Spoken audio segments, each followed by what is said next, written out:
Hello, welcome to the channel Why Stories. Enjoy watching. From early childhood, Julia decided girls are either beautiful or smart. She knew she could choose, and she chose to be smart. She had the example of her older sister Angelina right before her eyes. Everyone around admired Angelina's beauty. How could they not, with her light brown, silky hair, green, mermaid-like eyes, and a figure that could be called model-like? Angelina had been focused solely on her looks since her early years. She read a lot, but these were fashion magazines with makeup tips, diets, and so on. Her friends were just the same. Julia considered them pretty but frivolous fools. Their mother, single-handedly raising two daughters, had high hopes for the elder one. "You'll marry well, Angela, and we'll live well." Julia was still a little girl then, in 4th or 5th grade. She couldn't understand how one could place the responsibility for their happiness and well-being on someone else. Didn't her mother, who had been burnt herself, draw the right conclusions? One day, Juliet asked her mother directly, "You married Dad for his money too, right? And he left us, went to a younger and more beautiful woman. He left nothing for you or the children because she had good appetites. And now you're teaching Angela the same, so she ends up the same way. Don't jinx it." Her mother flailed her hands. "Angela is different. First, she's young. Second, she's much more beautiful than me, and after all, she has me. I had to figure everything out on my own, but I will guide her, teach her everything. Everything will be fine for Angela, and for you too, if you listen to me." Julia just sighed heavily then. Her mother was beautiful and kind, but far too frivolous. Both her mother and Angela lived with rose-colored glasses on their eyes. Everyone dreamed of a beautiful life, believing that appearance was the defining factor of success for a woman, and so on. Julia was different from her peers in character. She was always pragmatic, responsible, far-sighted, and she clearly understood, to achieve something in life, one must work hard. The options her mother and sister had in mind, wealthy men, benefactors, were unreliable, fragile, and illusory. Angela jokingly called her younger sister a bore. The mother constantly tried to change Julia, to impose her own point of view on her daughter. Interestingly, the mother sincerely believed she wished her child well. "I worry about your future. How can you not understand? You turned out such a beauty. You took the best from me and your father. When you finish school, we'll find you a wealthy suitor. Just don't be so dull, men like cheerful and smiling women."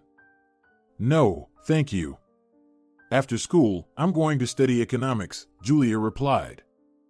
"Oh, you know how competitive that is?" Angela always argued at this point. "There you need to be either very smart or have good connections." "Yes," the mother sighed. "We can't afford commercial education, and you won't get in for free." But Julia, trying not to listen to her sisters' and mother's arguments, pursued her goal. She spent day and night over textbooks, searching for additional courses online, mostly free, as her mother, working as a cashier in a local supermarket, had no money for her daughter's education, and the father was almost uninvolved in the children's lives, having a new family. He did send some nominal alimony, but that was the extent of it. No communication, support, or help in difficult situations. Julia knew from childhood not to count on him.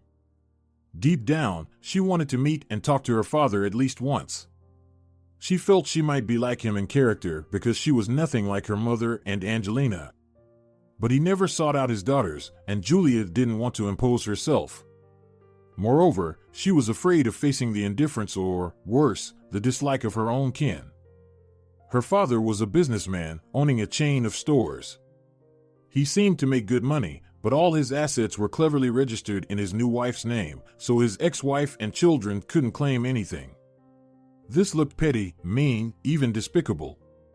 Ideally, Julia should have been as offended by her father as her mother and Angelina were, but she had a dream, to study economics, start her own business, and one day meet her father over some business matter, a joint project, a profitable contract, something like that. Let him see what his daughter achieved on her own, without his help. Maybe then, they could talk as equals. And Juliet achieved her goal. She got into the budget of that very economics faculty she aimed for. She was overjoyed to see her name on the list of admitted students, screaming in front of the computer screen, jumping to the ceiling in happiness. Have you lost your mind? Angela peeked into the room with little Yin in her arms. Angela had recently become a mother, having a son with a wealthy man. He dutifully paid child support, but he had little desire to interact with the child's mother or even Yin himself.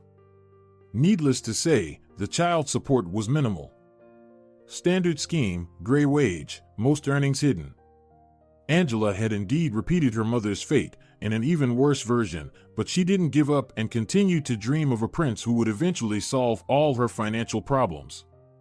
The mother supported the elder daughter in everything. She adored her grandson, which was unsurprising. Julia also enjoyed spending time with the little boy when she had the chance. But the girl couldn't understand how one couldn't learn from what happened. Wasn't it clear that the plan wasn't too good and often failed from the very beginning? It was time to choose another option. But no, Angela was still hanging out on dating sites, searching for bigger prey. I got in, Julia explained her strange behavior to her sister. Wow, cool. Does that mean you're moving out? Going to the city to study? Julia's family also lived in a city, albeit a very small one, far from the regional center. Gray 3-story buildings, entire streets of old wooden barracks, a vast private sector. Officially not a village, but in reality. Thus, Walnuts, the regional capital where Julia's university was located, was referred to as the city. The mother was also happy to learn about the younger daughter's admission. She hadn't hoped for such a thing, as it turned out. She thought, let the younger one show off, and when she realizes it didn't work out, she'll follow in her mother's footsteps, work at the supermarket cashier, and finally ponder the words of more experienced relatives, realizing one should look for a wealthy and reliable man. And look how it turned out, she got admitted. Well done, daughter, the mother hugged the younger one. I'll help you as best I can. I can't send much money, sorry, but I'll find a little bit for your living expenses. You also need to dress nicely. In a big city, you have more chances to meet a decent person. Mom, are you starting again? Julia smiled. She was touched that her mother supported and understood her and even offered help.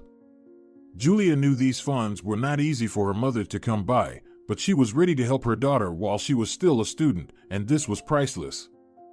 Julia started a new life.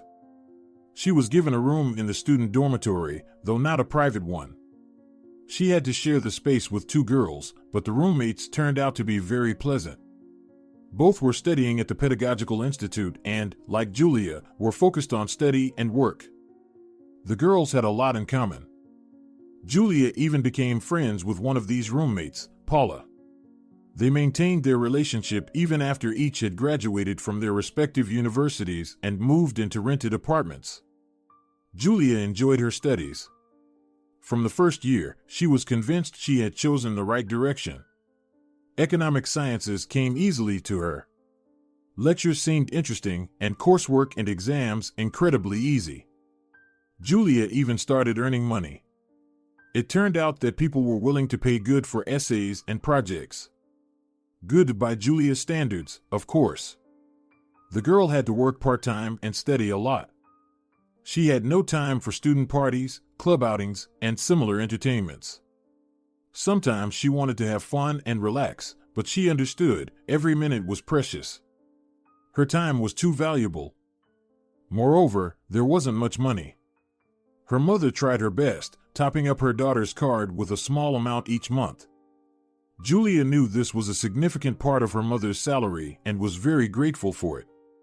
It was little, very little, but still, her mother's help allowed Julia to stay afloat. Especially after the 3rd year, when something changed in the university and students were required to pay for the dormitory. Previously, it had been free. Julia economized on almost everything, but she didn't get discouraged. She knew she was working towards her goal. Sooner or later, everything would be good, just as she had dreamed. But around New Year's, an event occurred that made Julia reconsider her plans and turned her life upside down. It happened during that hectic time before New Year's when students are trying to pass all their debts so they can start the winter session after the holidays without any troubles. Julia was preparing for an exam in the history of economics when her sister called. Angelina's photo appeared on the screen, smiling broadly, looking like a star. Julia immediately understood something had happened. Angela wouldn't just call her at 3 in the morning. It was Julia who was up, preparing for exams, while her sister should have been deep in her 7th dream. "Mom is in a trouble," Angelina's ringing voice came through the phone. She seemed close to hysterics. "Come quickly." "What happened?" Julia felt her limbs go cold, and her stomach suddenly felt very empty. Anxiety gripped her heart with an icy, rough hand. "She's been hit by a bus." "What? When? Is she alive?" But getting coherent answers from Angela was impossible. She was crying and sobbing into the phone, dropping only disjointed, insignificant phrases. Mostly, these were laments about how scared and bad she felt now. Apparently, the accident had happened in the evening, but Angelina was only informed just now, literally a couple of minutes ago, and she immediately called her sister. Of course, there was no longer any talk of debts or exams at that moment. Early in the morning, Julia took the first ride home. At the bus station at such an early hour, she was almost the only passenger. She found her sister in a terrible state, disheveled hair, a face swollen from tears. She was holding her younger daughter, the little Michaela, in her arms. Angelina was already a mother of many children. The eldest son Yin, then 2 girls, Carolina and Michaela, born close together. None of the fathers took part in raising the children.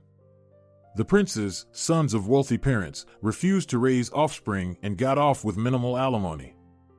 With Angelina, they just had fun, not intending anything serious, while she kept stepping on the same trap, getting pregnant deliberately in hopes of finding a happy, strong family. "If something happens to her, how will I manage with them alone?" Angelina looked at Julia with lost eyes, as if expecting her to offer a solution, but Julia. At that moment, she was ready to hit her sister. It was unknown what had happened to their mother, and she was only thinking about herself. How did it happen? They had a corporate party, Angelina hurriedly spoke, mechanically rocking her daughter. They must have drunk there. They told me that Mom was crossing the road in an improper place. She jumped out right in front of the bus. The driver couldn't do anything. He's in shock now, too, in the hospital. Had a heart attack right there on the spot. By the time they figured it all out, they called me late at night, and I called you right away." "So Mom's alive?" Julia clarified, as it was most important for her. "Which hospital is she in?" "Froston." Julia rushed out of the house, calling a taxi on the go. She had to get there as soon as possible, had to understand what happened to her kin. At the hospital, Julia was told terrible news. Her mother was no longer there. She had passed away just recently, at the moment when Julia was rushing to the clinic. Everything happened in the ICU. The doctor later said that there were no chances for a good outcome, the injuries were too severe, and Julia wouldn't have been able to say goodbye to her mother anyway. She was in a coma. And yet, the girl blamed herself for not being quick enough, for not holding her mother's hand while she was still. Julia was signing some papers when crying Angela called her. Someone from the medical staff had informed her, and now the older sister was close to panic. It was a difficult time. Organizing the funeral, trying to bring her sister back to her senses, who had to take care of her little ones no matter what, and gradually realizing the terrible fact. The most dear and close person in the world was no longer there. Just gone. Their father didn't show up at the funeral, although he couldn't have been unaware of what had happened. The man didn't even call his daughters, didn't try to understand if they needed his help.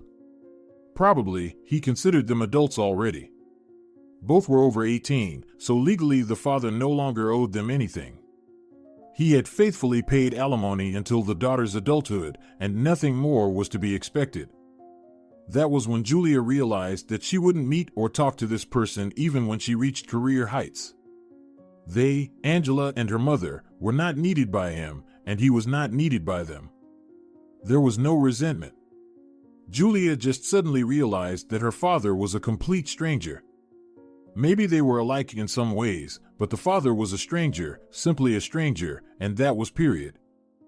But Angela was her blood, and she needed support. Angelina cried nonstop for several days, and Julia didn't stop her. Let her cry it out. It would be easier for her that way. While her sister coped with her grief, Julia helped her with the nephew and nieces. The children, even in such a dire situation, made her smile. It was impossible to remain indifferent to their funny games and listen to their sweet babbling. The nephew and nieces, more than anything else, showed Julia that life goes on. Julia couldn't stay with her sister for long, winter session. And Angelina had already come to her senses a bit, even started browsing dating sites again. Now she wanted even more for a mature, supportive person to be by her side. Their mother was no longer there. Julia, despite everything, passed the session with flying colors. This meant a higher scholarship. However, these funds were not even enough for a month's rent of a room. The dormitory had become paid. And she still needed to eat, dress, pay for transportation. Julia tried to combine studying and working in a cafeteria. It turned out to be impossible. She quickly accumulated a lot of absences and debts. In the end, she didn't even get permission for the next session. Dismissal loomed ahead. The teachers took into account her previous achievements and met her halfway, but she still couldn't cope. The only solution was to transfer to a correspondence course. But here's the catch: all budget places were taken, and the commercial option cost an astronomical amount for Julia. The rector offered a way out. One day he called Julia to him and suggested the only option he thought suitable. "I know your situation, wouldn't wish it on an enemy," the man began, always reminding Julia of Winnie the Pooh, just as kind-hearted, plump, and short. "You're a diligent, promising student. I want to help you, so I will pass you in the session no matter what. Let's put some C grades. Take a year off for academic leave, I'll facilitate it, due to family circumstances. Get a job, save money for your studies. You can do it, you're a goal-oriented person. Then you'll resume your studies, and I'll help you with all the nuances. What do you think?" Julia thought about it. She didn't want to interrupt her studies. On the other hand, what other options did she have? The session was definitely not passed. So, dismissal? And where to go? Go back home to the parents' apartment? But there's already Angela's new suitor living there, a young and seemingly good guy, Alfredo. Unlike Angela's previous admirers, he's not a rich major. The guy works on construction, works hard from dawn to dusk, earns a living. He seems to really love Angela and has accepted all her children. Maybe they will really have a family. Julia would be completely superfluous there, and she herself didn't want to live with her sister. No, Julia loved her very much. She was the only relative in the whole world, and still. Julia was used to peace, solitude, freedom. And there was a large family. It wouldn't work out there. And in the end, she didn't want to leave Walnuts. It's a big city, beautiful, spacious, interesting. There are more opportunities for work and study. The small town where Julia's childhood passed was associated with grayness and hopeless melancholy. No, she didn't want to return there at all. "You know, I think I'll take you up on your offer," Julia smiled at the rector. "That's my girl," the man beamed. "You're doing great. Everything will work out for you. Just don't forget to save up for your studies. Make sure you come back to the university after a year. We'll be waiting for you, agreed?" "Agreed. Thank you so much for the offer." That same evening, Julia began looking for a job. She urgently needed money, just to survive, to buy food, to pay for a roof over her head. The most effective motivation there is. It turned out to be nearly impossible for her to find something close to her desired profession with her unfinished higher education. Julia was rejected everywhere. Employers wouldn't even consider candidates without a diploma. She understood that she could have proved herself in an interview, but she never even got that far. After a few days of fruitless searching, Julia realized it was time to let go of her dream of being an economist, at least for now, and find anything she could. Once she lowered her standards, things went better. There were plenty of job options for Julia: waitress, cleaner, salesperson. True, the salaries offered were meager. Yes, it was enough to live on, especially if she was frugal, but Julia needed to save up for her studies in a year, and with such salaries, this was impossible. Still, Julia urgently needed a job. She chose to be a waitress in a bar in the city center. There were enough reasons for this choice. First, there was extra pay for night shifts. Second, the tips were very helpful, sometimes even generous. Third, shift work allowed Julia to write coursework and control papers for others, extra money in the piggy bank, and her brain was active, all positives. Julia even liked working at the bar. The team was friendly and united, the management was lenient, and the clientele was decent. It was a rock bar, and the owners cared about their reputation. They maintained the atmosphere, and undesirable elements were expelled by security and not allowed back. And there was more. Every evening, musicians gathered here, local bands and visiting guests. In short, live music, and it was wonderful. Julia enjoyed listening to the musicians, singing along, dancing. This was encouraged in the bar. Going to work like going to a festival. At the bar, Julia finally understood the meaning of this common phrase. Of course, a waitress's salary doesn't allow for much saving. Julia was still looking for another job, higher paying, but she knew that even when she had to quit, she would come here as a guest, just to be in this wonderfully warm atmosphere. The rock bar and new friends helped Julia get through her grief. Of course, the longing for her mother didn't disappear, but she was finally able to return to life and believe that there was still a lot of good ahead. It was in this rock bar that Julia met Gustavo. One evening, the host introduced a new rock band that had formed just a couple of months ago. Gustavo was the bassist, but not only that. It was his idea to create the group. He wrote the songs and the music. Modest, always in the background, but constantly observing everything, the behavior of the band members, the reaction of the audience. Gustavo was the leader of the team, although on stage the vocalist attracted most of the attention. This was noticeable, evident from the first glance. Julia somehow immediately singled him out and was drawn to him. She didn't recognize herself. Julia perfectly understood that she was not in a position to fall in love and start romances. She was focused on her career, on her studies, on getting back into university. She couldn't afford to be distracted by all this, and yet, Gustavo didn't joke around or flirt with the waitresses, and he never started conversations with anyone first. He was serious, focused on his business. Perhaps that's what appealed to Julia. Gustavo was very much like her. Gustavo started showing up at the bar often, sometimes with the band to work, sometimes just to hang out with friends. Of course, they soon met, but he still remained somewhat distant. He didn't show open affection, though sometimes Julia caught his gaze on her. However, Gustavo would immediately look away, starting a conversation with someone else, and Julia wished he would pay attention to her, compliment her, show signs of interest, as other customers often did. And then Julia would have let him know that he interested her.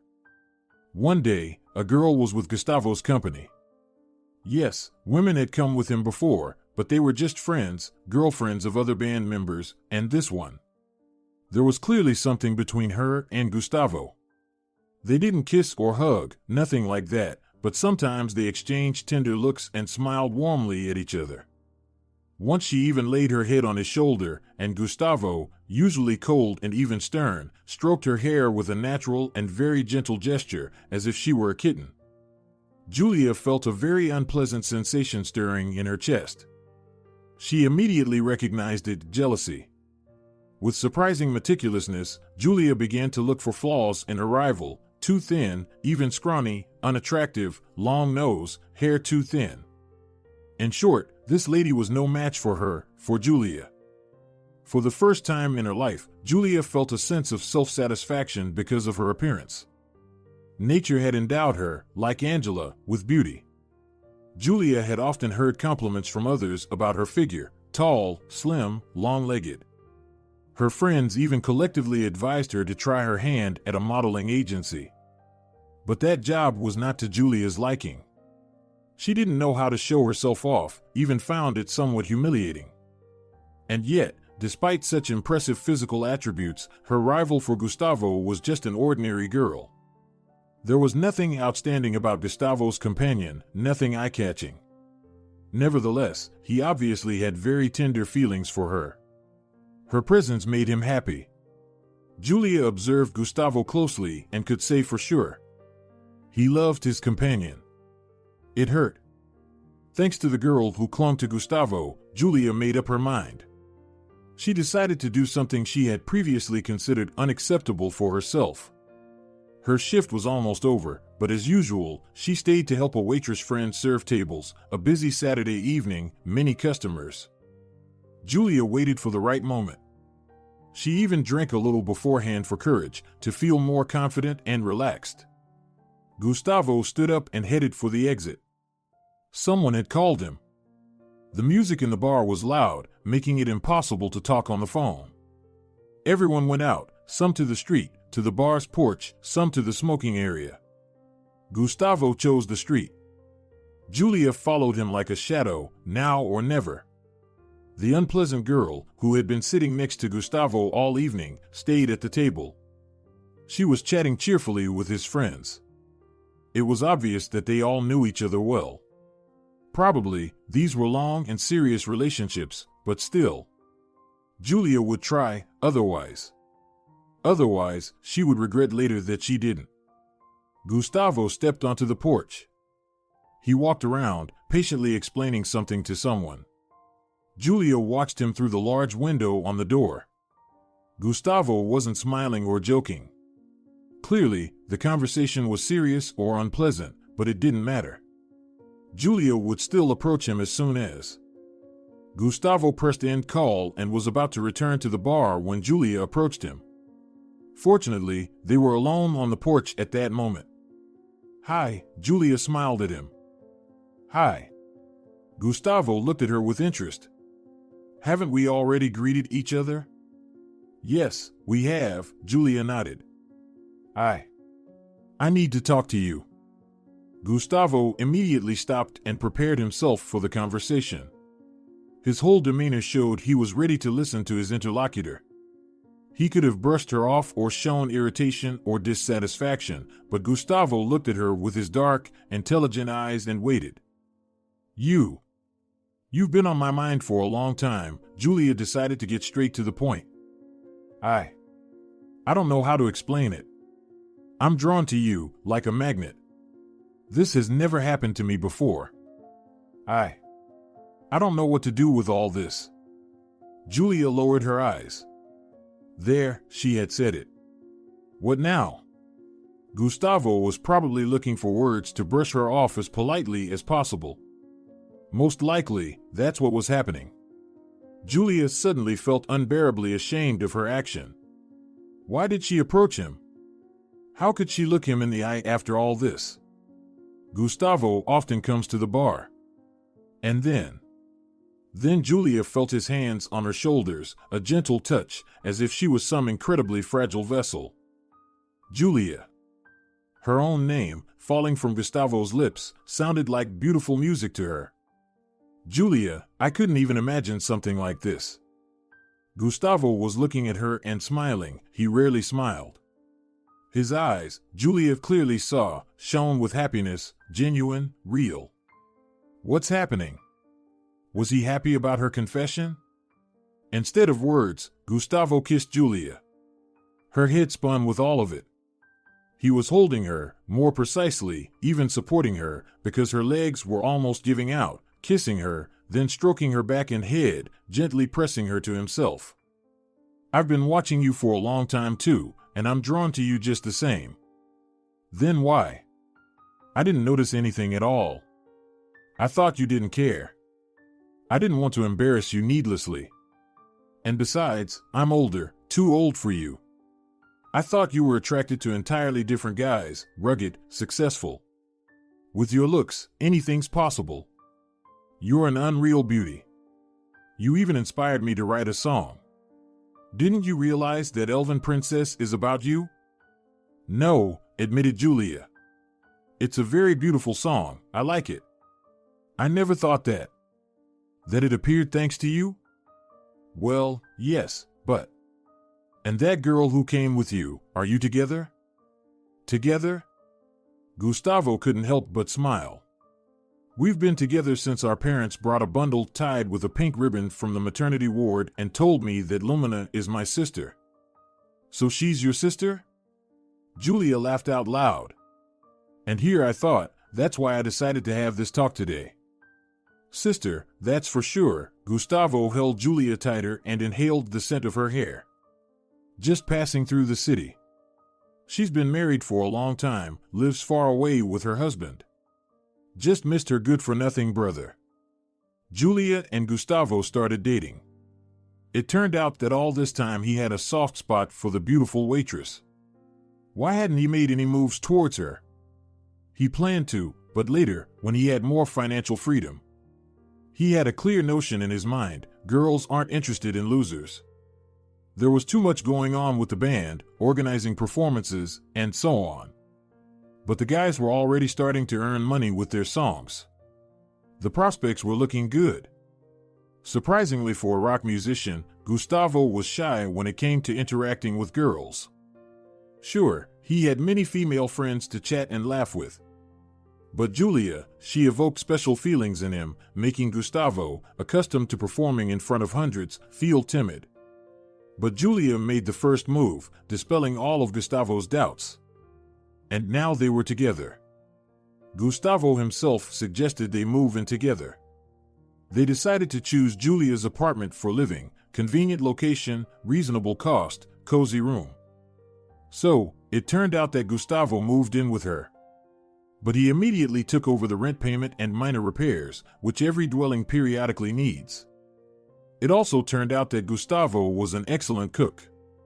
Julia's culinary talents simply paled in comparison to his expertise. Gustavo, as befits a creative person, created real masterpieces, both in the recording studio and in the kitchen. He was gentle, caring, attentive, fully immersed in creativity, but never forgetting about his loved one. They talked a lot, often went for walks, and sometimes discussed Gustavo's next song that was swirling in his head and about to be born. Sometimes Julia would suggest the right phrase or word to her beloved. He would joyfully seize the idea, and then she would feel proud of herself. After all, she had participated in the creation of a hit. Julia completely immersed herself in her feelings and new sensations. Before meeting Gustavo, she didn't know what it was like to love a man. She didn't have time for that. First, there was diligent studying, then attempts to survive. It turns out it's so nice to be next to someone who hugs you, cares about your mood and well-being, looks at you with admiring eyes as if you were a princess, and melt at the touch of warm, strong hands, knowing that this tall man with dark eyes is ready to do everything for you. Angela didn't approve of her sister's choice. As always, she approached everything with her own standard. He's poor, isn't he? He doesn't even have his own apartment. Not to mention a stable job or a business. He's a musician, he has his own rock band. Well, so what? Who needs them anyway? These one-hit wonder groups, a dime a dozen. Will they find success? It's uncertain. I think you've placed your bet on the wrong horse. With your looks. You're going about it the wrong way. As for me, I have 3 kids. Who needs me? That's the way it is. I don't complain and use what life gives me, but you. However, Julia didn't expect her sister to understand her. They had always been too different, but Julia didn't need understanding. She was happy, loved, she had found a dear and close person. Yes, Gustavo was going through a difficult period, but he was trying, working towards his goal, working hard, looking for the right contacts, planning things. Julia supported him in all his endeavors, and he appreciated her devotion, often saying that he was grateful to fate for such a gift for her. One day Gustavo embarked on a rather risky venture. He invited a famous rock band to Walnuts. It was planned that his band would perform as an opening act for the renowned musicians. This event was supposed to increase the popularity of Gustavo's group. Moreover, organizing such concerts was a way to earn a decent amount of money. But something went wrong. The concert didn't attract as many viewers as planned. There was a big rock festival in a neighboring region. Gustavo hadn't considered this. More accurately, he learned about the festival too late, when everything was already in motion. In the end, Gustavo went into a significant deficit. Paying the musicians, renting the hall and equipment, tickets for the rock group, promotional activities, all this was only half covered by the money earned from ticket sales. The concert itself went great, but Gustavo ended up with huge debts that needed to be paid off as soon as possible. But how? Julia found it hard to watch her beloved during this period. He looked lost, troubled. She wanted to help him somehow, but how? Where would Julia get such money? Gustavo took a loan, but it was only a drop in the ocean. His friends helped, and the situation improved, but the debt remained quite substantial. Then Julia offered her help. She had savings, the money she had set aside for her studies. Not much, of course, but still. Additionally, she did what she had long opposed. She took out a consumer loan. These funds were enough to cover the debt. Where did this come from? Gustavo was surprised when Julia handed him several packs of crisp new bills. Well, someone unexpectedly paid back a debt to me, plus the insurance finally paid out for my mom's case, Julia lied. She knew that if she told Gustavo the truth, he would never take the money from her. But this way, it seemed like it wasn't her last dime, just some unexpected windfall. Thank you, Gustavo hugged Julia tightly. I'll pay it all back, you'll see. We'll be famous soon, and I'll pay it all back. Gustavo paid off the debt and continued to develop the band. Julia slowly paid off the loan. Saving for her studies was no longer possible. Moreover, her salary suddenly became much lower. The bar was not having its best times. Luckily, Gustavo bought groceries and paid the apartment rent, taking on the main part of the expenses. Gustavo's income consisted of money from infrequent performances at corporate events and odd jobs. Not a stable income, but still a steady trickle, sometimes lean, sometimes plentiful.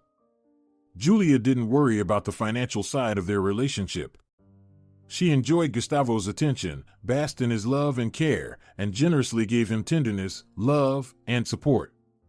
She tried not to think too much about the future. If she couldn't return to university this year, she would do it next year. No big deal. She still had time. The main thing was that Gustavo was with her. Julia hadn't known before that she was capable of such feelings. And then Gustavo disappeared. No, he didn't run away from Julia, and nothing terrible happened to him. It all started as a business trip. Can you believe it? Gustavo grabbed Julia by the shoulders, even shaking her slightly. His eyes shone like two bright spotlights. Can you believe it? I've been invited to the USA to write music for a band. They found me online, liked what I do, and now they're inviting me. Julia couldn't believe her ears. She knew the band Gustavo was talking about. They were very popular musicians, touring the world, and they noticed Gustavo. They were offering him a collaboration. Incredible. I'll have to leave for a while, Gustavo continued. Do you understand what this means? Julia nodded. She understood: money, fame, dizzying opportunities for Gustavo's growth and development as a musician, useful connections. Gustavo would get what he had never even dared to dream of, but it seemed they would have to part for an indefinite time. As Gustavo clearly said, I have to leave. Not we. Preparations began. Gustavo had numerous issues to sort out. First, he needed to find someone to temporarily replace him in his band. Second, he dealt with passport and visa arrangements. Third, there was the packing of necessary items. In all this hustle, he seemed to completely forget about Julia. Gustavo was too engrossed in the upcoming changes and the opportunities that lay ahead. Julia watched him and understood he would forget about her. He would forget, amidst the new experiences and inspirations, working and succeeding in a different country. Maybe Gustavo would even find someone there. But Gustavo, he embraced her so tenderly in the evenings, sincerely assuring her that he would miss her. Time will fly by. Besides, we have video calls, we'll stay in constant touch. Plus, I'll finally earn some decent money, pay back the debt to you. I know you need it. Maybe we'll even buy an apartment. My band will get noticed. I'll gain invaluable experience there, understand the ins and outs. Everything will be fine. Gustavo truly believed this. Julia saw he was not lying or pretending. But something told her everything would change as soon as her beloved was abroad. Gustavo himself hadn't realized it yet. And that's exactly how it turned out. At first, Gustavo called every day, as promised, telling her how he was settling in at the new place. Everything thrilled him, his experiences were overwhelming. But then, he suddenly vanished. He stopped calling and didn't answer Julia's calls. The long beeps consistently ended with a message that the subscriber was apparently busy and couldn't answer. At first, Julia was worried, thinking something terrible and irreversible had happened to him. But soon she saw a recent performance of that band on a music channel. Gustavo was there with them, changed, more mature, even more serious than usual. So, he was fine, just apparently decided to start a new life and cut off all previous ties, including forgetting about her, Julia. At first, the girl still hoped, waited for him to call, to explain everything, but Gustavo disappeared, completely vanished from her life. Julia made it a rule to watch the music channel every day. Occasionally, she saw Gustavo. He was never the center of attention, but still sometimes caught on camera. And quite often, there was a girl with him, the same one, perhaps a makeup artist or costume designer for the band. Beautiful, striking. It seemed there was something between her and Gustavo, there had to be. Julia desperately envied Gustavo and this girl, and other potential muses of her beloved. She was in pain, a pain like never before, and also felt offended and scared. Scared of being alone again without the warmth and support of a loved one. A nasty mix of feelings and emotions, and there were other more pressing problems, a lack of money. Julia was barely making ends meet with her tiny salary and the loan. Eventually, the bar went bankrupt. New owners bought it, turned it into a hookah bar, and Julia had to quit, along with all the former staff. Another blow. This place held special memories and feelings for Julia, and now the bar was gone. The cozy bar where one could always enjoy live music, where a friendly and warm atmosphere prevailed. Gustavo would have understood her, supported her. With him, everything was simpler and more pleasant, but he was hundreds of kilometers away and, it seemed, had already forgotten about her. Gustavo had no idea of the desperate situation Julia was in. He never learned about the loan, thinking that Julia helped him with an additional amount she unexpectedly received, and of course, he had no idea about her job loss. And even if he knew, would it matter to him now? Julia didn't have the luxury to dwell on resentments and thoughts of what if. She desperately needed a job, preferably a well-paid one, and so she tirelessly scoured job listings, hoping to find something that could help her climb out of her financial pit. Fortunately, the owner agreed to wait for the rent payment, but his patience was limited. Soon, Julia might be asked to leave. A job advertisement caught Julia's attention due to the salary offered a decent amount that could solve many of her problems. But the job itself seemed unfamiliar to Julia. It required a caregiver for a small, apparently unwell girl. The diagnosis wasn't disclosed. However, the advertiser made it clear The child needed round-the-clock care and supervision, including administering medication on time, accompanying her to procedures, and so on. Julia pondered. She had experience caring for little children, thanks to Angela and her brood. She even enjoyed taking care of her nieces and nephew. She knew how to feed, dress, and entertain small children. But this was about a seriously ill child. Could she handle it? At least it was worth trying. Julia called the provided number and was greeted by a pleasant male voice. He asked her a few questions: age, occupation, education, experience with small children. She was then invited for an interview. Julia was nervous the night before. She wanted this job. It was as vital as air for her, a chance to escape her financial hole, to stay afloat. Where else could she find such a salary? So she worried, fretted. What if they didn't hire her? Would she have to look for a waitress job again, working for mere pennies? A taxi brought Julia to a suburban cottage settlement, an elite area with high, beautiful houses surrounded by fences. At the gates, a housekeeping assistant greeted her, who, as Julia later learned, did everything: cleaning, cooking, laundry, because her employer, Victor Campos, was always too busy. Business people generally have very little free time. Senor Campos met the applicant in the living room. He was a man in his 40s, with intelligent, piercingly blue eyes. Perfectly styled hair with a touch of gray, an athletic figure. Clearly, this man paid attention to his health and appearance. Julia felt intimidated at first. How to start a conversation with such a person? Next to him, she suddenly felt insignificant. "Good morning," Senor Campos smiled warmly, and Julia's embarrassment vanished. His smile was open and kind. Senor Campos immediately seemed like a familiar person.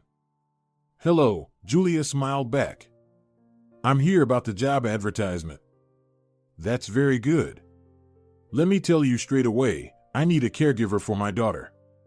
Sandra, she's in a very serious condition right now, so it's not for everyone. Her health is monitored by doctors. They come here every day. I could hire a nurse for Sandra, but how should I put this? Her life already involves a lot of pain, many people in white coats. I would like someone else to be with her. Someone young like you, cheerful, who knows many songs and fairy tales, who can entertain a child, inspire her, come up with some interesting activity. In short, to brighten her leisure time." What's wrong with your daughter?" Julia simply couldn't help but ask this question. "Who knows?" Senor Campos lowered his eyes. His face instantly darkened, becoming anxious and tense. "Sandra has been examined everywhere. No one can understand anything. Her body, it's like it's destroying itself. There are no signs of autoimmune aggression. She is constantly tested, they would have noticed, but she is fading away, and nothing helps." "Poor little girl," exclaimed Julia. "The doctors are doing what they can. I have the means, as you understand, but they are not omnipotent, unfortunately. In short, Sandra needs not just any nanny. For that, we have Sonora Espejo, our beloved housekeeper. She can feed her and give her medications on time. And we don't need just a caregiver either. Sandra is attended by nurses. They perform all the necessary procedures. What Sandra needs more is perhaps, well, a friend, someone who can bring her positive emotions. The doctors say that this is very important in her condition. And looking at you, it seems to me that you are just that, young, beautiful, cheerful, and you have a kind look. You can empathize, and that's good." Julia nodded. She already wanted to meet Sandra soon. If the little girl needs positive emotions, she will provide them. Julia will definitely cheer up the girl who has such a heavy illness, brighten up the gray everyday life of the little patient, and find a way to make her life more pleasant. "If you are ready to start working right now," continued Senor Campos, "then let's begin. A trial period, well, let's say 3 days, and then Sandra will decide. Of course, you will get paid for your time anyway. Well, do you agree?" Yes, Julia nodded. That's great, Senor Campos beamed. Then Senora Espejo will introduce you to Sandra, and I have to go, business. When the door closed behind Senor Campos, Senora Espejo, a middle-aged woman with an incredibly soft and cozy look, asked Julia, "Have you interacted with little children before? Do you know what little children are like?" "I have nieces and nephew," nodded Julia. "That's good," nodded Senora Espejo. "Just that our Sandra, she is not a usual child. You probably already figured it out. Sandra barely gets out of bed, gets tired quickly. It's hard to interest her in anything, but it's necessary. Sandra needs to be distracted from her pain, her suffering, and also she needs to walk at least an hour a day, as the doctors said." "I understand. Well, now let's go meet her." Julia followed Senora Espejo upstairs, entered the children's room. It was a spacious princess room. A huge window let in a lot of daylight, shelves lined with expensive toys and books stretched along the walls. Right in the center of the room was a mini playground. There were a slide, swings, even a trampoline. A little further away was a ball pool, and closer to the door was a bed. What a bed it was! Big, round, with a pink canopy. Julia looked around curiously. She had never seen such rooms before. Is all this for one child? Amongst this entire splendor, Julia did not immediately notice the small owner of the room. The girl was lying in bed surrounded by large soft toys. There was a cat, a fluffy white bear, a bright green crocodile with flowers all over its body, and a thin, pale 7-year-old girl, almost transparent and almost merging with the white bed linen due to her unhealthy skin color. Large blue eyes, like her father's, curiously looked at those who entered. Sandra propped herself up on her elbow, although it cost her a great effort, and turned to Senora Espejo. "And who's this with you? A new rehabilitator?" The complex word slipped easily and habitually from the little girl's lips, and it was somehow completely unnatural. "No, darling, this is your new friend. Her name is Julia. You'll play together." "With dolls?" Sandra perked up a little. "Whatever you want," Julia smiled at her. The girl evoked sympathy and pity. "I really love playing with dolls." "That's good. Vera is always too busy, and Dad doesn't know how to play at all." "Adults have a lot of things to do," Julia shrugged. "Sometimes they can be boring." Sandra guessed and smiled conspiratorially. "Boring," Julia agreed. Sandra chuckled quietly. "Well, I see everything will be fine between you two." Senora Espejo looked genuinely happy. "You have fun here, and I'll go cook lunch. Oh, and Sandra, remember, the nurse is coming today." "I remember," Sandra frowned. "Another 4 drip. Well, what can we do, dear?" Senora Espejo kissed the girl on the top of her head and left the room. Julia was left alone with Sandra. "Shall we play?" Julia smiled at her charge. "You have so many beautiful toys here, it's hard to choose." "Better read to me," the girl requested. It seemed the short conversation had drained her last bit of energy. Sandra lay back on the pillow, pulling the blanket over her thin body, even though the room was warm. "Okay," Julia agreed. She was amazed and horrified by the weakness of this child. 7-year-olds are usually bundles of energy. Like Yan, Julia's older nephew, Sandra's age, but you can't make him sit still for 5 minutes, always climbing somewhere, inventing something. Angelina calls him the perpetual motion machine. And Michaela and Carolina, younger than Yan, are just as active. But Sandra laid there, poor thing, flat out. "What would you like me to read?" "About princesses. The book is on the windowsill." Vera started reading it to me, but she never has time to finish. "You continue." It was a heavy, beautifully illustrated book. But the story itself seemed silly, boring, predictable, and cliched to Julia. She never liked such fairy tales as a child. "How about let's make up our own story about these princesses?" As Julia expected, interest sparkled in Sandra's tired eyes. How? She clarified. Very simple, I start, and you continue. The activity captivated Sandra. She inventively imagined adventures for the princess, racing in a car, being kidnapped by a dragon, and then rescued by a prince. The girl's imagination was bursting, which seemed to surprise Sandra herself. Then Sonora Espejo entered the room and, seeing that Juliet and Sandra got along, she was pleased. The woman brought lunch, cream soup, stewed vegetables. Sandra grimaced. I don't want it, she said. I don't want to eat it all, especially this. Sonora Espejo looked at Julia, clearly expecting her help. Let me feed you, Julia addressed Sandra. Each spoonful another adventure of the princess. I'll make them up on the spot. Imagine how much I have to tell you. What do you think will end first, your food or my imagination? The reception worked. The food ran out faster than Julia's imagination, but Sandra demanded more stories. Sonora Espejo raised her hands in surprise, smiled, and left. Soon, a nurse entered the children's room. Sandra immediately darkened. She was almost asleep, lunch and her story had tired her out, but it was time for the procedures. And for? The girl hopelessly asked the nurse, who nodded sympathetically. I'll do it quickly, don't be afraid. It won't hurt. You can sleep afterward. And we'll have coffee for now, Sonora Espejo pulled Julia by the sleeve. You're not needed here right now. The housekeeper led Julia to the spacious kitchen.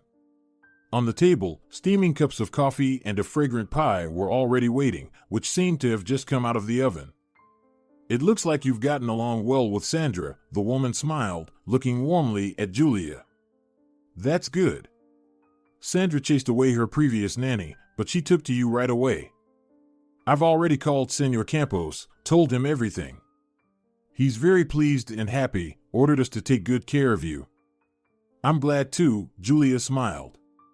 I feel really sorry for Sandra. My nephews are so noisy, so cheerful, and she's lying in bed and can't even play anything. It's so sad. What do the doctors say? Are there any chances? No predictions, Sonora Espejo shook her head. They can't even give her a diagnosis. They're just alleviating the symptoms. After the 4, Sandra will feel a bit better for a while. You'll take a walk after her afternoon nap. Senor Campos is Sandra's father. I understood that. But where is her mother? Is she on a business trip? Does she also have a responsible job, which is why she can't stay with her daughter? Oh, if only, Sonora Espejo sighed. Helena. She's not here. The birth was complicated. The doctors tried to save the child and didn't realize that the mother needed help too. And Helena herself didn't complain about anything. She was worried about the child, and then it turned out like this. The next day after giving birth, Helena's temperature shot up. Examinations, intensive care. And then, her heart stopped. Some internal bleeding had occurred in the poor girl. A rare case, and on top of that, Sandra was also in intensive care. She was born prematurely. It was a difficult time. How sad. Very sad, Sonora Espejo agreed. Let me tell you the whole story. It seems you're here for a while, so you should be in the know. Victor grew up in a well-off and loving family, a loving mother and father, caring grandparents, his own room, trips to the seaside every summer, birthdays, friends. Victor had a happy childhood and an equally happy youth. He graduated from school with honors, thanks in large part to his parents, who cared deeply about his education. If they saw any gaps, they immediately hired the best tutors for Victor. And as for languages, the boy studied them in foreign camps. He had both relaxation and education at once. The vouchers to such places were not cheap, and getting them was not easy, but they did it all for their beloved son. Especially if he was such a long-awaited and cherished child. Victor's parents were quite old when they finally had a child. They had been childless for many years. The couple had resigned themselves to this fate, but then, when hope was almost gone, life suddenly threw them a surprise. They were blessed with a child. Needless to say that all the attention of the mother and father had belonged to Victor ever since. Victor never felt ashamed of his parents. Yes, he could see that his mother and father were much older than the parents of his classmates, but, on the contrary, the boy was proud of his name because Victor's father was a well-known businessman in the city, and his mother was the chief doctor of the regional hospital. Everyone knew them, and everyone respected them. It never crossed Victor's mind to be ashamed of his family. Victor grew up, his parents aged rapidly, they began to give up. When he was in his third year of university, his father passed away, a stroke, intensive care, coma, and that was it. Victor, for the first time in his life, felt like an adult. It was understandable because as a student, he had to delve into his father's business affairs, which his parent had left to him as an inheritance. No, Victor had been interested in his father's business since adolescence. He knew a lot, even had the power of signature, but still. For the time being, he entrusted most of the management processes to a colleague and a longtime friend of his late father because Victor needed to study and support his mother, who had deteriorated greatly after her husband's death. 3 years passed.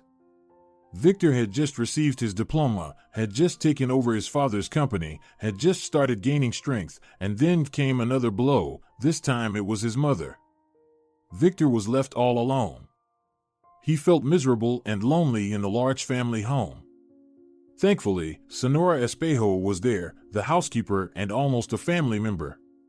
She had known Victor since he was a little boy and treated him as her own son. She didn't have any children of her own. All her care was dedicated to the young man who had lost both of his parents one after another. It was really tough for him. Senora Espejo shook her head. He was just a boy. And his work at the time was demanding. There were decisions to be made, places to go, meetings to attend, contracts to sign, and all sorts of things. That's what saved Victor back then.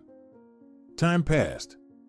Victor transformed from a young and inexperienced boy into a smart and savvy man, a talented businessman. Senora Espejo rejoiced in watching over her ward. He grew up, became stronger, gained self-confidence.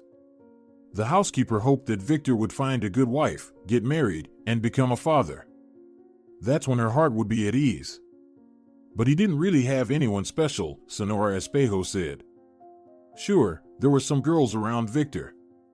He's a prominent and wealthy young man. They were always after him. But it seemed to me that they were only interested in his money, just gold diggers. And then Helena came along. Victor literally bumped into Helena on the street. She was walking along the sidewalk, in a hurry, as it turned out, for a job interview at Victor's company. Helena had recently been laid off. The factory where she had worked as an accountant for several years after college suddenly closed down, so Helena was now looking for a new position. Victor had gone out for a walk, to get some fresh air. He even had a goal, to buy donuts at the bakery around the corner. And then fate brought the young people together, quite literally. Helena rushed out from around the corner and collided with the unsuspecting Victor. From that point on, everything unfolded like in a romantic music video. Helena's bag fell off her shoulder, its contents scattered on the asphalt. Victor and Helena rushed to pick it all up. The girl was apologizing frantically, and Victor assured her that everything was fine while admiring her beautiful gray eyes. It was love at first sight.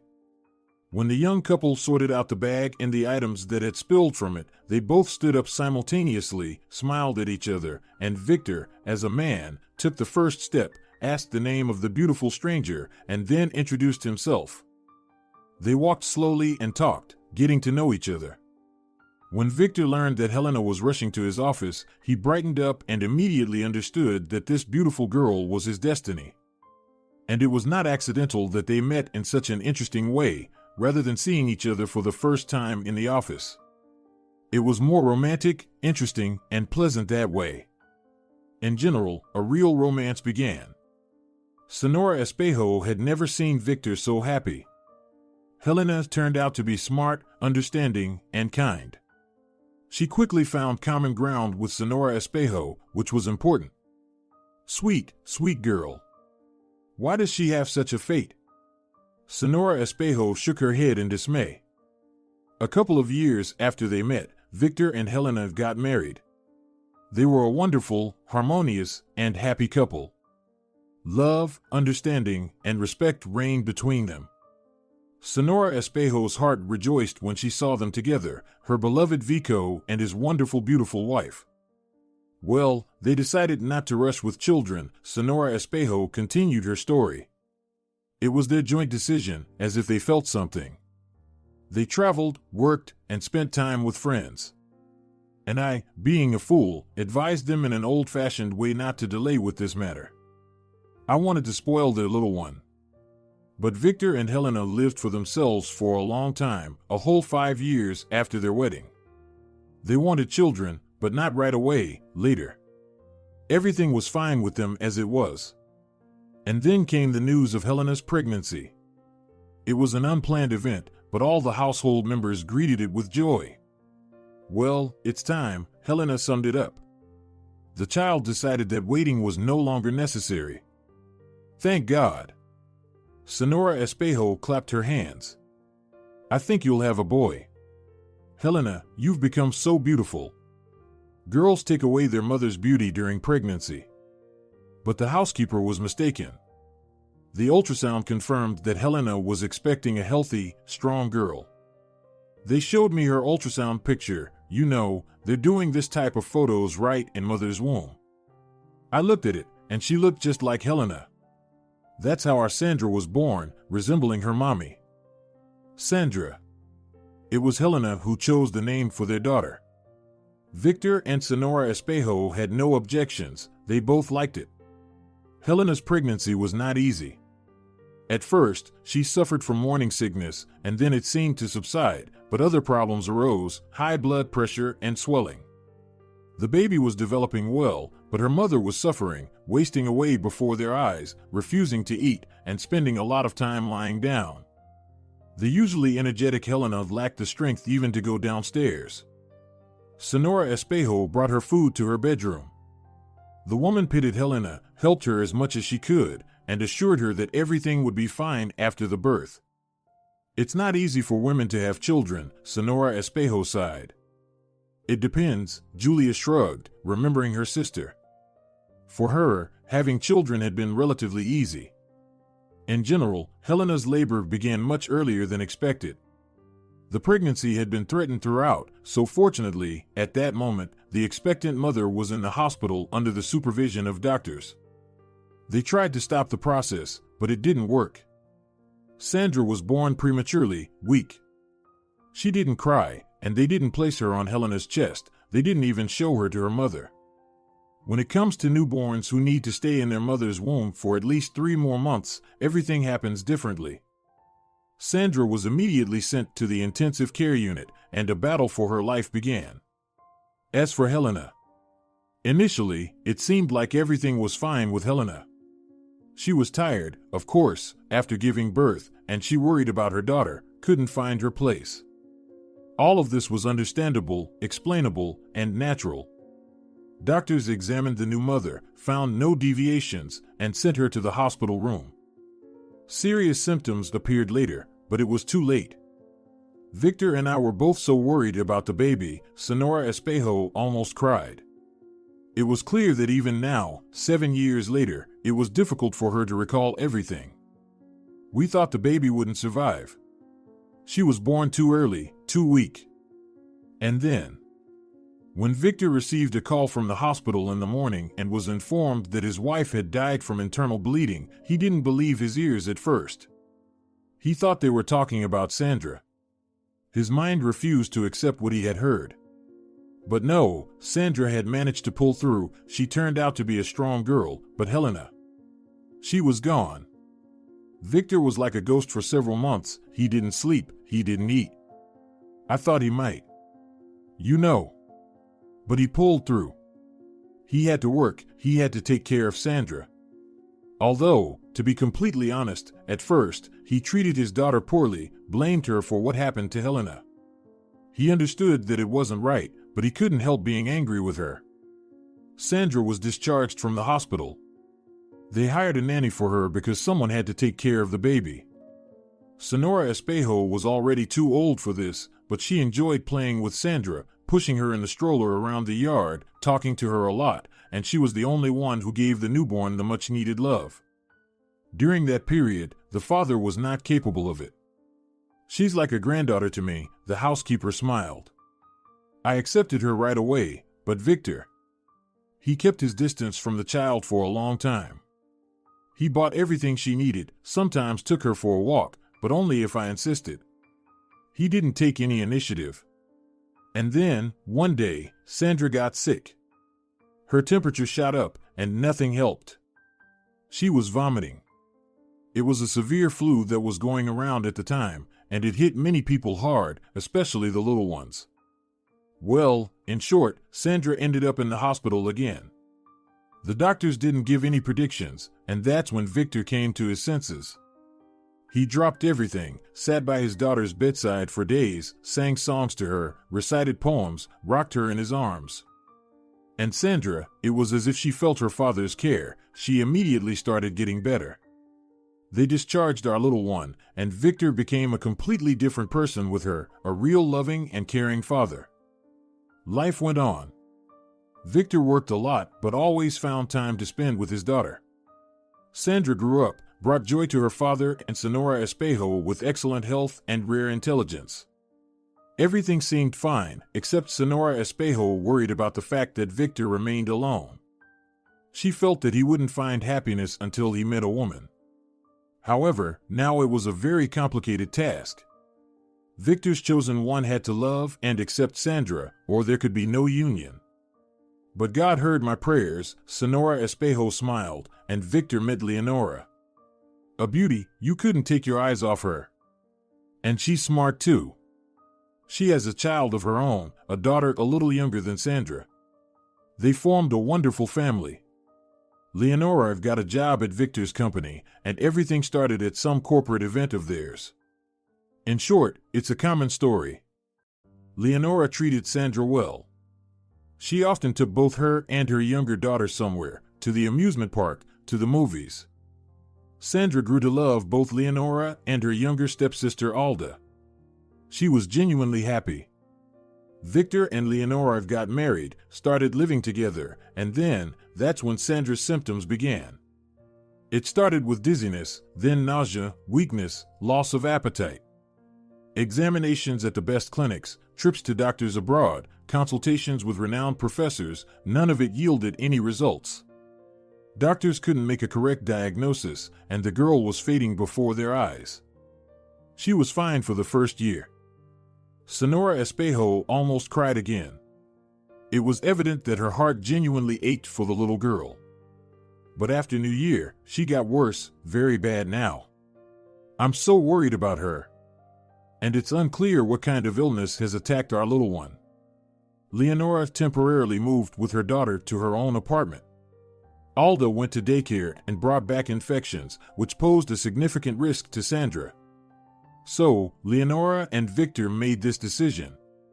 No, Leonora often comes, almost every day. She's doing great.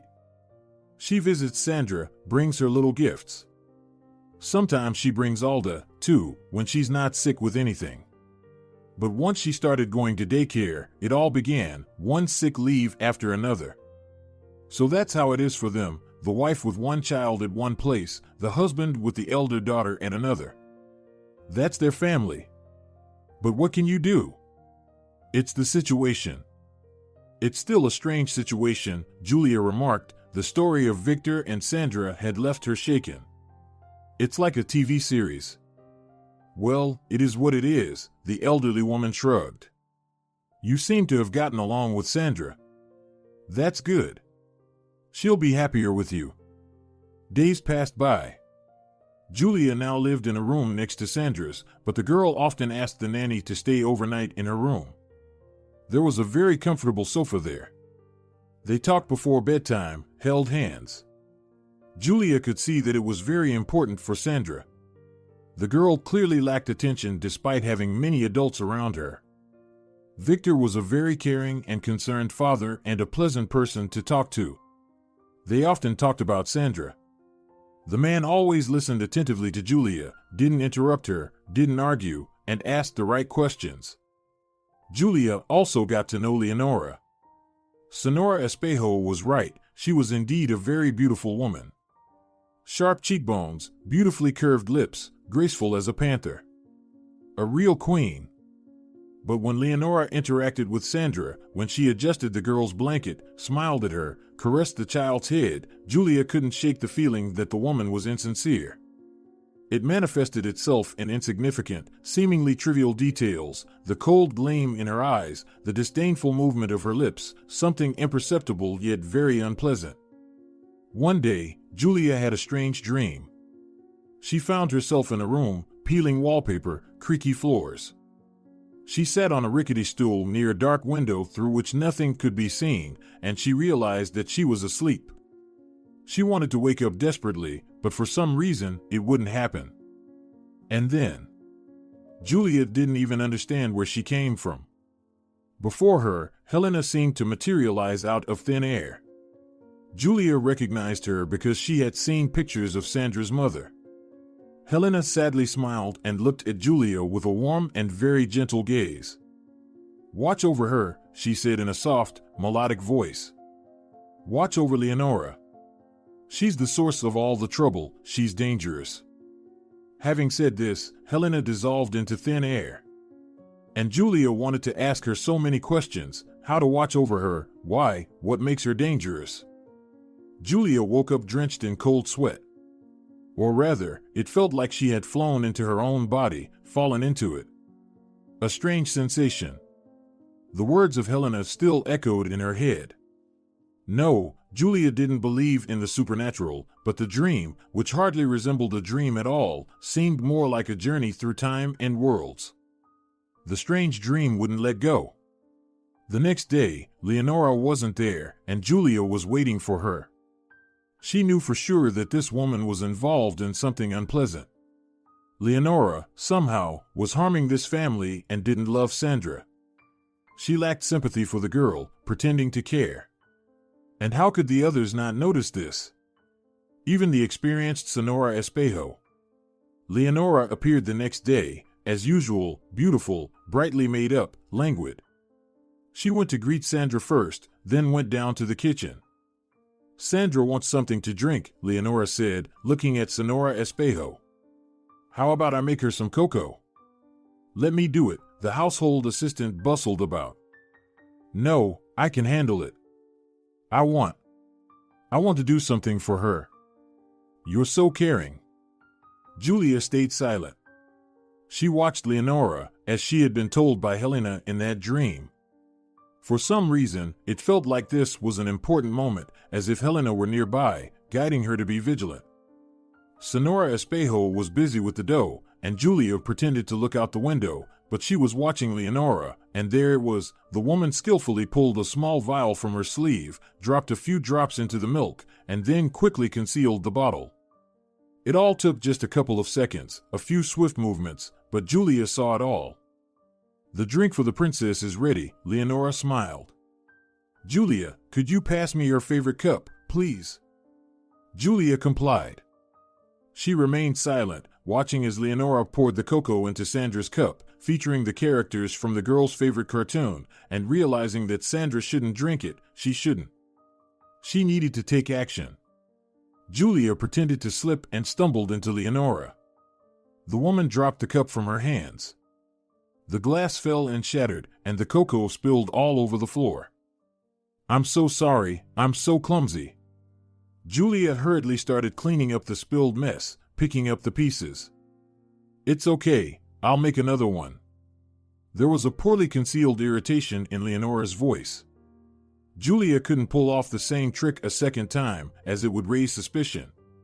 So, she had to accept that Sandra would drink the cocoa made by her stepmother. While Leonora and Sonora Espejo were with Sandra, Julia squeezed the cloth she had used to clean the cocoa into an empty tomato paste jar. She planned to take the liquid to be analyzed right away. She needed to know for sure what Leonora had added to the cocoa. It might have been ordinary vitamins, and in that case, there was no need to panic. But something told Julia that it wasn't. The results of the analysis took 2 days to come back. When Julia saw the report, she was horrified. The drink contained a deadly poison, causing symptoms similar to those Sandra had experienced. This meant that the girl's weakness was explained by the fact that her stepmother was systematically poisoning her, as if in a grim fairy tale. Julia didn't know who to turn to with this information. Sonora Espejo? But what could she do? Victor? He might not believe her at all. What should she do? Leonora couldn't be allowed near the girl anymore. She wanted to send her to the other side and had nearly succeeded in her endeavor. And yet, Julia, mustering her courage, spoke to Victor, telling him everything about her strange dream, the cocoa incident, and the forensic analysis.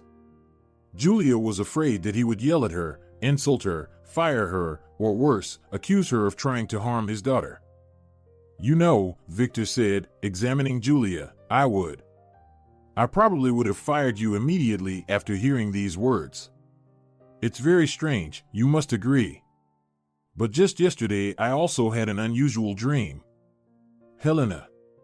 She asked me to trust you, just to trust you, nothing more. Let's not tell anyone about this for now, and take some time off. I need to sort everything out. Sonora Espejo will call you when you can come back to work." Julia spent these few days on edge. She didn't know what was happening in Victor's house, and she was very worried about Sandra, to whom she had already grown attached with all her heart. But Victor told her to wait for a call, so she waited. Sonora Espejo called. Seeing her name on the screen, Julia became anxious. What would they tell her now? How did everything go? "Come over," Sonora Espejo said. "We have something here. Come quickly. Sandra misses you a lot." Julia didn't need much persuading. Within half an hour, she was already at Victor's house. The door was opened by the owner himself, still calm and composed. From his appearance, it was hard to guess what had happened. "I want to thank you," the man finally allowed himself to smile. "You were right. Leonora, she really wanted. I'm almost afraid to say it out loud. That wretch wanted to poison Sandra." Sonora Espejo didn't mince her words. "Can you imagine? I trusted her so much." The story turned out to be banal and as old as the world. Greedy Leonora couldn't accept the presence of a rival in the form of Victor's beloved daughter in her life of luxury. She wanted Victor's entire fortune to go to her own daughter, Alda, instead. Well, to herself first, of course. Leonora had once studied to become a pharmacist. Although she had never worked in that profession and had preferred to live off wealthy admirers, she had acquired enough knowledge in college to come up with a way to send her detested stepdaughter to the other side. A poison that was difficult to detect in the blood and tissues unless specifically looked for. Leonora added the toxic substance to the food she prepared for Sandra, and the girl grew weaker, slowly fading away. The goal was within reach. "This is unfathomable, beyond belief." Sonora Espejo couldn't calm down.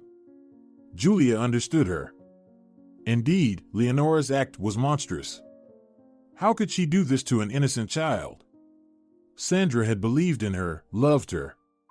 In the end, Victor installed surveillance cameras in the kitchen. It turned out that Leonora added poison to Sandra's food every time. Sometimes she cooked something for the girl herself, sometimes she cleverly dropped it into the products prepared by Sonora Espejo. "I personally carried this poison to Sandra with my own hands." In the end, Leonora was caught red-handed. She was currently under investigation. Sandra's father took her back, a man who had longed to be with his child for a long time but was rejected because he was deemed unworthy due to his poverty. "Alda will be fine," reassured Sonora Espejo. "The child is not to blame for what her mother wanted to do." "And Sandra? How is she?" A clear voice came from behind. "Sandra is great." Julia turned around and locked eyes with Sandra. She was still very thin and pale, but she had enough strength now to walk around the house. A real miracle. The doctor said she would recover quickly. Julia and Gustavo strolled slowly along the shelves of the children's store. It was the girls' section, so both of them felt like they had entered a realm of pink and purple. Dolls, sets of children's cosmetics, soft toys. Their eyes were wide with wonder. When I was in the USA, a guy bought a voice-controlled robot for his nephew. That's something. Maybe Sandra will like something similar. She's a girl, Julia reminded him.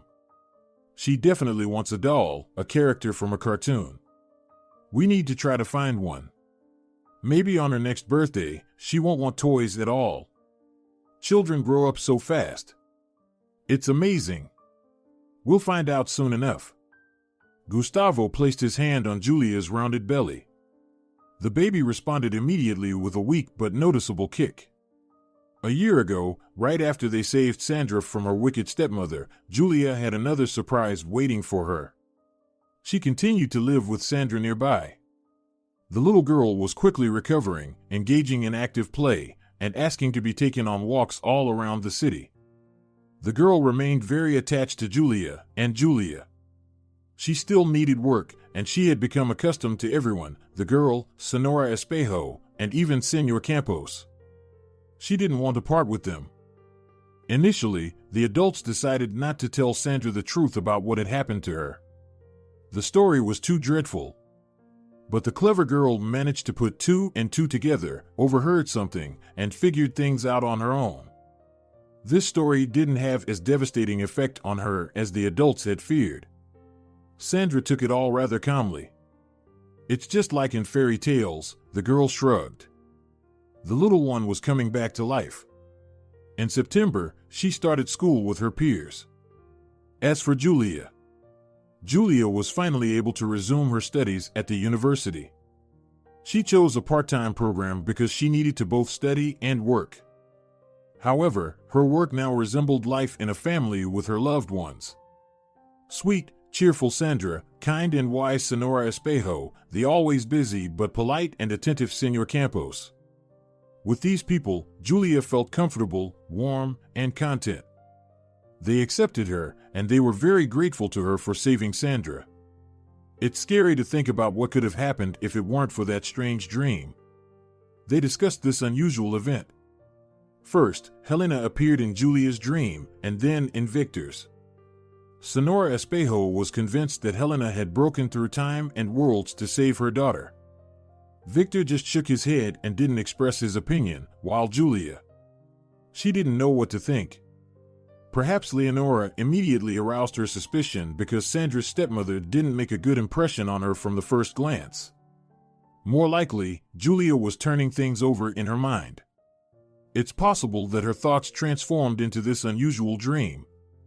But what was harder to explain was that Helena appeared in Victor's dream too and asked him to trust Julia. That was more difficult to understand. On that day, Julia left the house alone. Sandra was studying. Senora Espejo was busy with household chores.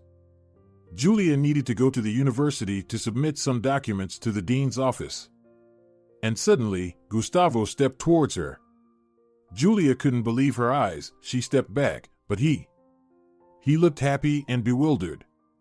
He smiled and looked at Julia as if there was no one more important to him in the world. "I finally found you," he said, unable to contain himself, and hugged her.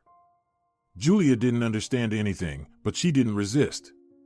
She pressed herself against her beloved, relishing his closeness and trying not to think about Gustavo's betrayal, his sudden disappearance. The explanation turned out to be ridiculously simple. Gustavo had simply dropped his phone into the ocean while on a boat trip.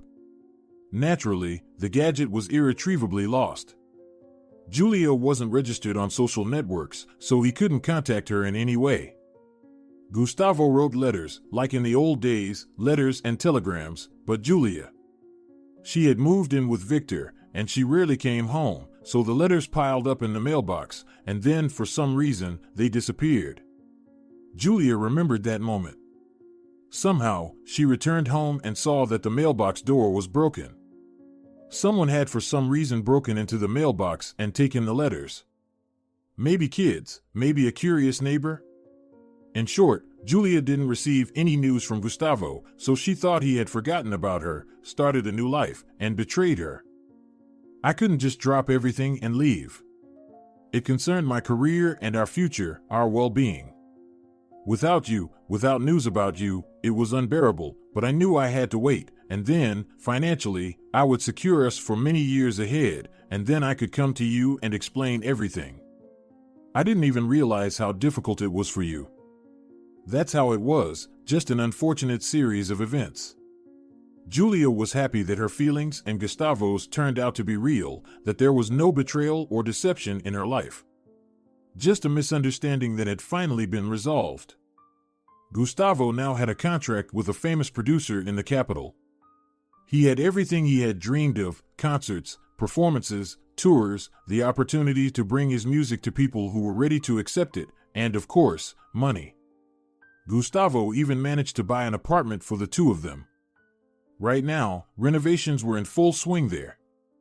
Gustavo and Julia got married. They were already expecting a child.